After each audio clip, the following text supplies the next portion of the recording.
The lights are on bright, everybody. It is time to dance. Welcome to the show you live for. It is Ginormous. This is episode number 2 of Ginormous. I've gotten a lot of feedback from my first episode. First of all, I had made the mistake that because I'm not going to be swearing that much in the middle of my podcast, a few might slip out here or there. But I made the mistake of thinking since I'm not going to be an excessive swearer with a trucker's mouth, that me putting the notion that it is safe for kids means, oh, that's great. Like, let's put it that way. Everyone can watch it. But it turns out that me making it that setting meant that you guys weren't able to comment and interact on the live stream. So quickly we got that corrected. So unfortunately, if you are a parent and you are looking for a podcast to listen to and your child has YouTube under the child setting, then it's not something that's going to be made available for you right away or popped up on. I apologize, but you know what? I don't know of any 2 or 3-year-old who is going to, no offense, understand the depth and complexities of what I am talking about anyway, so maybe they're better off. With that being said, welcome to episode number 2 of Ginormous. We have a decent amount to get to today. Of course, we will start off with the shocking news that sent waves through the NBA last night, and that is former New York Knicks head coach Tom Thibodeau getting fired after bringing the New York Knicks to the Eastern Conference Finals for the first time in over 40 years. So if we're going to go dive into that right away, let's take a look at kind of the history of Tom Thibodeau, the traits that he carries, and what has kind of led to this decision, and whether or not I like it, understand it, and think it's a good thing for the New York Knicks. Let's go. So right off the bat, when you see this news, automatically you're like, whoa, that's a shocker. You know, they just lost to the Pacers in 6 in the Eastern Conference Finals. The New York Knicks have not had a lot of success in this century, let alone this decade, 5 years, 1 year, whatever timeline you want to put it at. Chances are the Knicks have not been that good. And all of a sudden you bring in a coach in Tom Thibodeau who's established, who's well-liked amongst his peers, and then you just fire him after he brings you the most success you've had in a long time. I understand where the New York Knicks are coming from. I understand why you look at the Tom Thibodeau and why you say, okay, look, it is time to move on. But in the case very specifically of the New York Knicks, I don't like it. And I'll tell you why. The New York Knicks, first of all, they've shown zero track record of hiring good coaches in this past decade. They finally get one who, again, brings them and leads them to this success, gets them to play that style of basketball that New York would want to play. The hard, tough-nosed, physical, get in your face, play defense, and then hustle baskets. That really is and has been the MO of Tom Thibodeau for his entire NBA coaching career, and he brought that to that franchise. Now, again, if you're the New York Knicks, you can't really be picky because as long as James Dolan is the owner of that franchise, I don't think they're going to ever be or get to where they want to get to. And again, I just think they made a massive mistake in the New York Knicks' case. The reason why I said I understand it, though, is because Tom Thibodeau does have a track record of kind of getting under the player's skin, kind of playing them a little too much, not really going into his bench, not really exercising the depth of his roster, and it does lead after a while to some burnout. Now, I'm not going to say that all those years ago he was to blame for any sort of Derrick Rose, re-injuries after his brutal ACL tear, but I don't think that his coaching style led to that good of a recovery for him. You could say the same thing about Minnesota. A lot of those guys were tired. A lot of them were exhausted at the end of the season and experienced lots of burnout. And I can understand from the New York Knicks point of view why they don't want that. Why they didn't want their team just to kind of be like this, okay, this peak is the Eastern Conference Finals, and then after that, you're done. You're not going to do anything else. You're going to go only down from here. I understand from the Knicks' point of view why they do that, but the problem is, like I said, the Knicks have not operated as a franchise who's capable of showing that they can get guys who can continue on this successful cycle that they were on this season. And that's why, to me, it's a little bit concerning. I don't necessarily like it, but again, I do understand it. And one thing that I always like to say when the New York Knicks, when a coach gets fired, is you have to look at it from the point of view of if he gets fired, is somebody else going to hire them? The answer to that question when it comes to Tom Thibodeau now is I don't know. But I'm certain that if a team fires their coach, maybe next offseason cycle, or maybe even this one, we'll see what happens. Anything can happen. Crazier things have happened. Maybe they go and look for him. A team that is looking to become relevant, to go into relevancy. Tom Thibodeau just proved that he can take a team like the Knicks that were floundering for years and make them relevant and bring them to pretty high prominence. And I don't think that's anything to slouch at. I don't think that's anything to really turn your head from. So I think that there's a good chance that you will find him coaching another team either this year, next year, the year after, sometime in the near future, you will see him coaching another team. So again, when it comes to Tom Thibodeau, I understand it, but I don't like it. If it was any other team, maybe some other crap franchise, I wouldn't like it either, but especially the New York Knicks. So I don't have a lot of deep thought when it comes to that topic. It's not something that I'm here saying, oh my God, I need to spend 15, 20, 25 minutes on this, because look, it happened. It was shocking. But again, this is something that has happened with Tom Thibodeau in the past.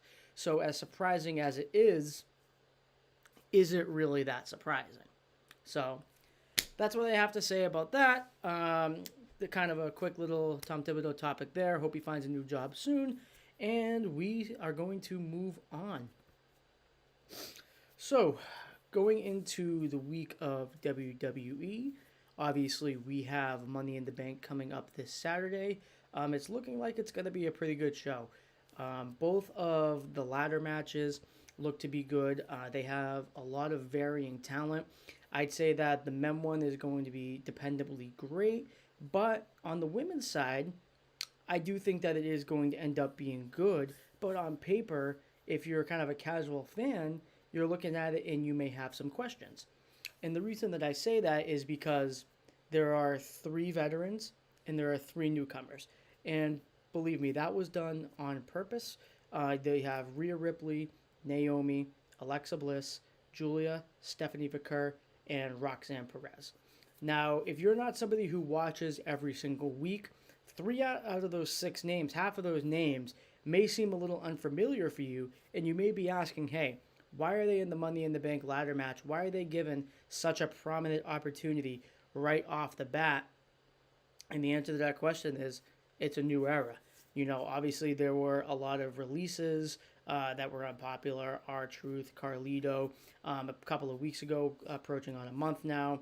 There were some unpopular releases in the women's division like Dakota Kai, but all those releases were to kind of make way for this new wave of women's wrestlers and women's wrestling, which in NXT was dependably great. So I think that this is going to be the best possible showcase for the new talent who get to kind of come up, have this big spotlight, and they get to have this exposure with 3 respected veterans, 3 former women's world champions, with Rhea Ripley, with Naomi, and with Alexa Bliss. And again, on paper, it may look a little bit questionable, but I think the product that you see in the ring will be really good. When it comes to the men's side, I think that it is going to be a lot different than what we have seen in the past. Seth Rollins, El Grande Americano, you have Andrade, and you have Solo Sikoa, and litany of other superstars as well, who are all going to combine to make, LA Knight, who are all going to combine to make, in my eyes, a very psychology-based ladder match. Because you look at it and you see superstars who are athletic and who are capable of pulling off stunts that wow the crowd, that amaze the crowd, that will get you a lot of clicks on YouTube, a lot of clicks on social media, things that will make you say, oh my God. But you also have a lot of veterans in there who are capable of kind of taking the ladder match and giving it a certain psychology where instead of I'm just going off the top of the ladder, I'm flipping, I'm doing backflips, moonsaults, and doing things that will go viral, they're going to do a lot of things that cater towards showing urgency of going up, grabbing that Money in the Bank briefcase. I think it's going to be a little bit of a slower paced ladder match, which honestly I think is great because there's only 6 wrestlers in the men's and women's, which doesn't make it too crowded, which means not everybody is going to have to get all of their moves in. And I think that it's going to lend very greatly towards everybody individually because, again, you don't have your typical just guys who will flip everywhere all over the place. And I think that, again, it's going to be you climb up that ladder and it's going to be very tense. It's going to be a very violent match. I think it's going to be a little bit different than what we have seen in the past couple of years. And if you've been a fan for a long time, when the Money in the Bank ladder matches really started, that was how it was. It wasn't very, like I said, flip-eccentric. It was a lot of urgency. It was violence. It was using that ladder as a weapon to hurt your opponent. It was when one person climbs up the ladder because they have no one else in the ring with them. It was who was going to get in there and who was going to stop them from grabbing that briefcase. And it created so much tenseness. It created a lot of intensity in the air. And I think that that's what it's going to go back to, which I think is great news. And hey, if I'm wrong, then, and if it's just a stunt fest, then I'm sure it's still going to be great. But I just don't see that happening with this match, and that's not a bad thing. It's a good thing to kind of have some variety with your ladder matches, in my opinion, so they all don't just kind of blend in with one another. So those are kind of my takes on the ladder matches that I see. Kind of going on to what we saw on Monday Night Raw. It's a couple days removed from that. I'm loving what I'm seeing with the Judgment Day, how you kind of have this division now where it's Finn, JD McDonough, and now newcomer Roxanne Perez, who I just mentioned, kind of on one side. And then you have Dominic Mysterio, the Intercontinental Champion, and then with Liv Morgan and Raquel Rodriguez, how there's these 6 people. I know Roxanne isn't officially a Judgment Day member yet, but pretty conventional wisdom that one moment, and it's only a moment of time until she is. And you kind of have this division in between the 6 people there, and eventually it's all going to come to blows. I don't know exactly how it's going to turn out when it comes to Roxanne and Liv and Raquel. I don't really know how they're going to sort that beef out, but rest assured there is going to be a blow-off match that does happen eventually. But it's very clear and obvious on the men's side that this is all leading and building towards Finn Balor versus Dominic Mysterio for the Intercontinental Championship.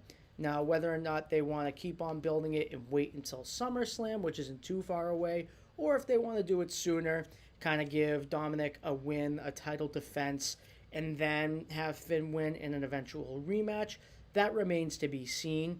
I don't really know how they're going to do it, but I'm sure however they decide to do it, it's gonna be good. And I think that eventually you're gonna see Finn Balor win. Dominic Mysterio has had, I'd say ever since he won at WrestleMania, I'd say he had a bit of a modest run so far. I wouldn't exactly call it bad. He had a title defense against Penta at Backlash, which was pretty good, told a good story. But since then, they've kind of just been telling the story of how he hasn't been assisting the Judgment Day to the ring. He really hasn't been there, and his lack of presence, except when he made Finn Balor lose, is kind of being brought up by the commentators in question. And I think that they're still telling a good story, even if he hasn't necessarily been present in front of the live audience. So I think that, especially when it's time to ramp up that story, when Finn Balor does eventually turn on Dominic, you're going to see a lot more of him in the ring, and that's when it will really start to get going. So that's kind of my take on that. Moving on, I would love to talk about Lyra Valkyria and Becky Lynch. This rivalry has obviously been going on ever since Becky Lynch had returned by attacking Bayley at WrestleMania, and they won the Women's Tag Team Championships from Liv and Raquel Rodriguez. Obviously, the big reveal happened the night after WrestleMania. And I think this story, when it comes between the two of them, and kind of a chat and a debate that I would want to spark here, is I believe that Lyra Valkyria right now is better than Becky Lynch.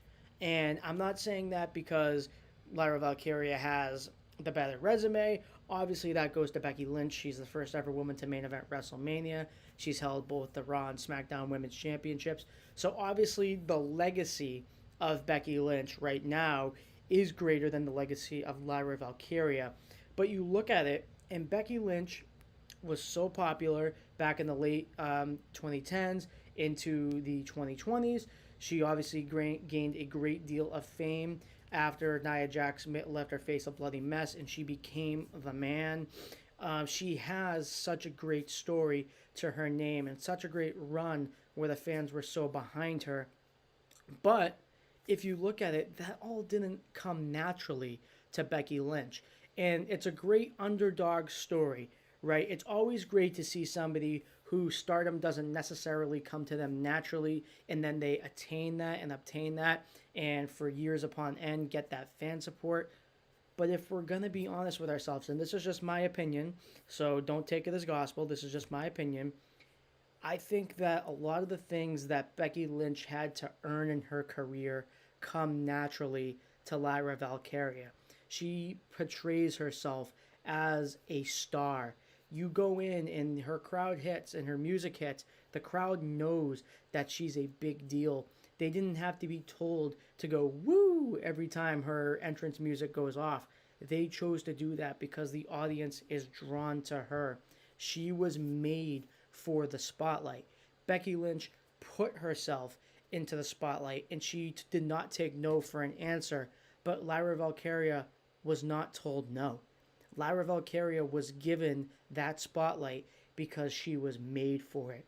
And in my opinion, when it is all said and done, Lyra Valkyria is going to have a better career and a greater legacy than Becky Lynch. Now, all the props in the world to Becky Lynch for not thinking that putting this person on her level is too big for her.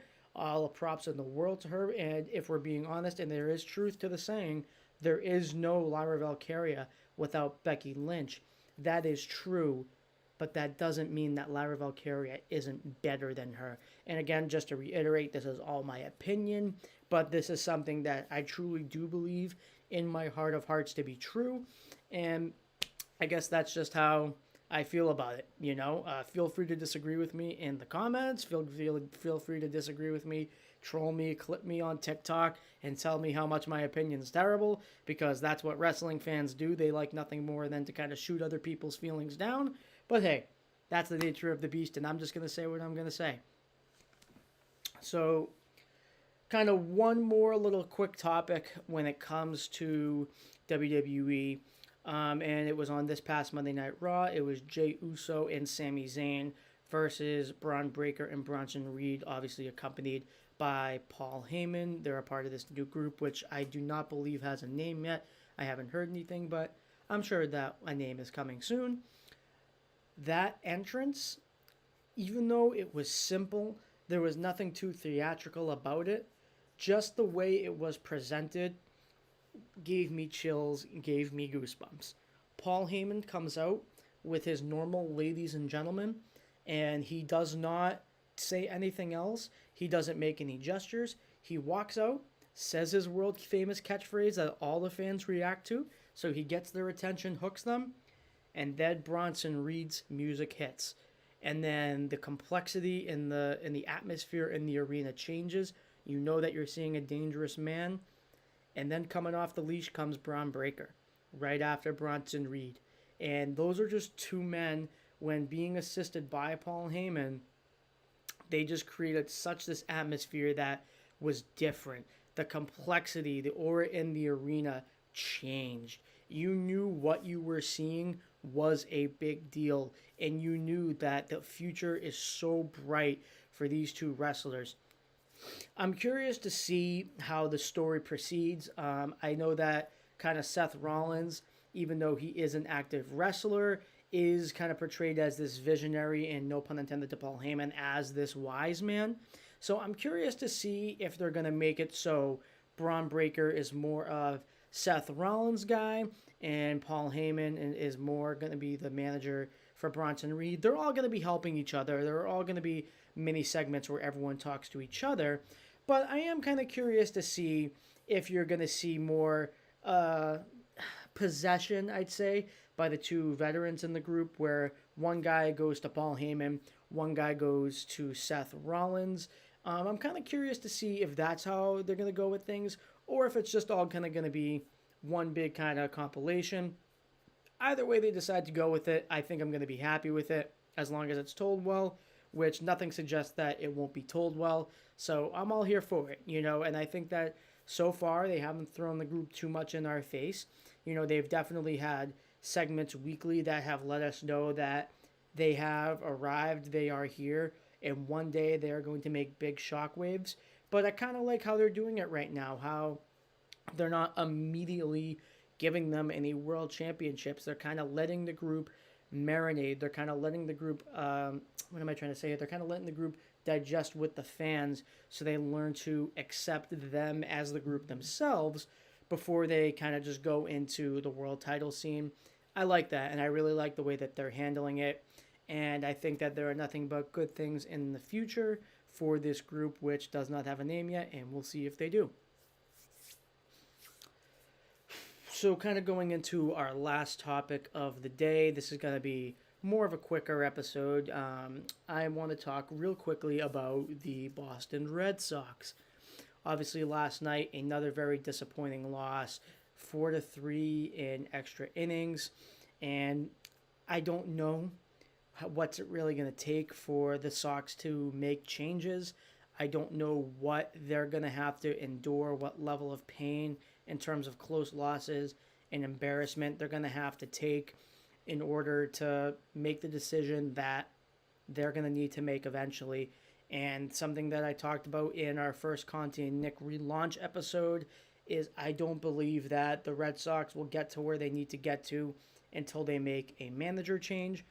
I don't want to harp on that too much because I don't want to sound like a broken record. I don't want to sit here and just make these claims where it's like, oh, everything will be better once they get rid of the manager. But I think at the end of the day, the Red Sox are going to need to look themselves in the mirror and one day realize that what they need to do is what they need to do, and that's make a change. And one of these days, it's going to hit them in the face. One way or another, they're going to make that change. And who are we to say when it's going to happen? But something's got to give, because half of their losses, they have lost 34 games so far this season. Quite literally half of their losses, 17 of them, have come from one-run games. Something isn't right. They're not clicking. They're not executing. They're not doing what they need to do. And if you're an Alex Cora defender, that's okay. You can credit it to the young roster. And I will say that there is some validity to that argument. But the point is, besides one guy who I'm about to get into, we haven't seen any development. We haven't seen guys take that next step. And we haven't seen the guys step into the spotlight. And I know it takes time. I understand that there are going to be growing pains and lumps that are suffered along the way, but it doesn't need to be this bad. It doesn't need to be this painful, and it doesn't need to be this depressing. It doesn't need to be this way. And again, the Red Sox one day, and can't tell you when that's going to be, but one day the Red Sox are going to learn and figure out what they need to do, and we'll see. We'll see what happens, but I want to talk real quickly. If there is a silver lining, I'm going to try to point it out here. Maybe it is, maybe it isn't, but to me it is. A silver lining when it comes to the Red Sox, and I give him all the credit in the world for this lately, has been Ceddanne Rafaela. Ceddanne Rafaela is somebody who, when we first redid our Conti and Nick relaunch, the first show with him and I, episode number 64, I was very heavy, and I used Ceddanne Rafaela as an example of somebody who needed that heavy coaching and somebody who needed to change their approach. And ever since those struggles have happening, and there were a lot of talks of bringing Roman Anthony up to the major leagues, kind of putting Cedar Rafaela either in the infield or on the bench, to his credit, Cedar Rafaela has turned things around. He has looked great. He's gotten his batting average up into the 250s. He hit the game-tying home run last night, which then led it to go into extra innings, which obviously they lost. But without Cedar Rafaela's efforts and without that home run and that hit, we aren't even talking about a one-run game loss. We're talking about a multi-run game loss. So all the credit in the world to Cedar Rafaela. And this is somebody who, we grow a little bit frustrated with. He got that contract last season for a reason, and it's because he has all the natural ability in the world to be a great player. He has a gold glove caliber defense out in center field. He's obviously someone you want out there, you trust with, and just the bat needed to come around, but he was just so undisciplined, and that's what was frustrating.